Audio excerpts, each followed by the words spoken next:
नीट paper फुटीचे धागेदोरे आता थेट लातूरपर्यंत पोहोचलेले आहेत। नांदेडच्या एटीएस पथकाने लातूरच्या 2 शिक्षकांना अटक केलेली आहे। संजय जाधव आणि जलील पठाण हे दोन्ही पीएचडी धारक आरोपी जिल्हा परिषदेत शिक्षक आहेत।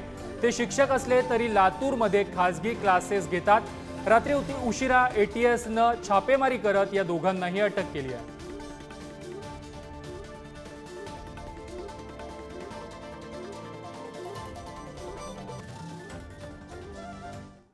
नीट परीक्षा घोटाळा चौकशी आता सीबीआयकडे देण्यात आलेली आहे। केंद्रीय शिक्षण मंत्रालयाने सीबीआयला ही जबाबदारी सोपवलेली आहे।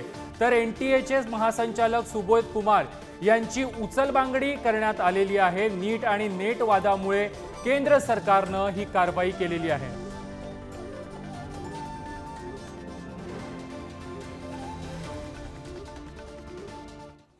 नीट यूजी परीक्षा रद्द झाल्याने वर्षा गायकवाडांचा निशाणा हा केंद्र सरकारवर पाहायला मिळालेला आहे। आता नीट पीजी परीक्षेसाठी रद्द करण्यात आली आहे।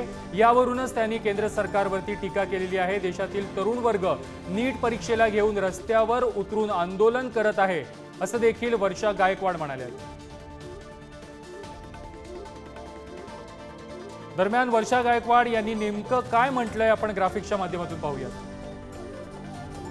आता नीट पीजी परीक्षा ही रद्द करण्यात आली आहे।